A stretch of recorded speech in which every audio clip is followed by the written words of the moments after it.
వేమన శతకము మనం నేర్చుకుంటున్నాం. మాటలాడనేత్తి మనసు రంజిల చేసి పరగ ప్రియము చెప్పి బడలకున్న ఒకరి చేతి సొమ్ములూర కావచ్చునా విశ్వదావిరామ వినురవేమా.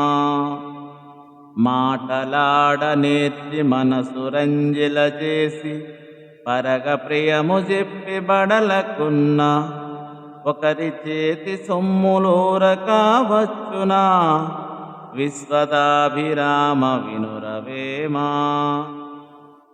చమత్కారముగా మాటలాడుట నేర్చుకొని ఎదుటివారికి ప్రియమైన మాటలు చెప్పి ఆనందపరచి ఎంత శ్రమ పడనిచో ఎదుటివారి చేతిలోని సొమ్ములు ఊరికే వచ్చునా. ధనము సంపాదింపదలచిన వానికి వాక్చాతుర్యము, ఎదుటివారి మనసు ఆకట్టుకునే నేర్పు ముఖ్యమని ఈ పద్య తాత్పర్యము. చంపదగిన ఎట్టి శత్రువు తన చేత జిక్కినేని కీడు చేయరాదు. కొసవ మేలు చేసి పొమ్మనుటే చాలు విశ్వదాభిరామ వినురవేమా.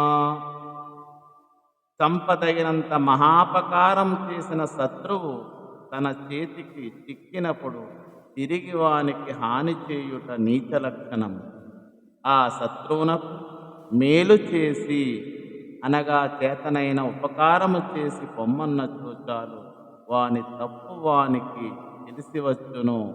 అట్లు శత్రువు మనసు మార్చుట ఉత్తమ లక్షణము.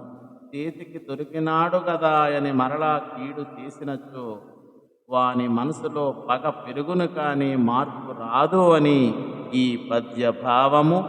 ధన్యవాదము.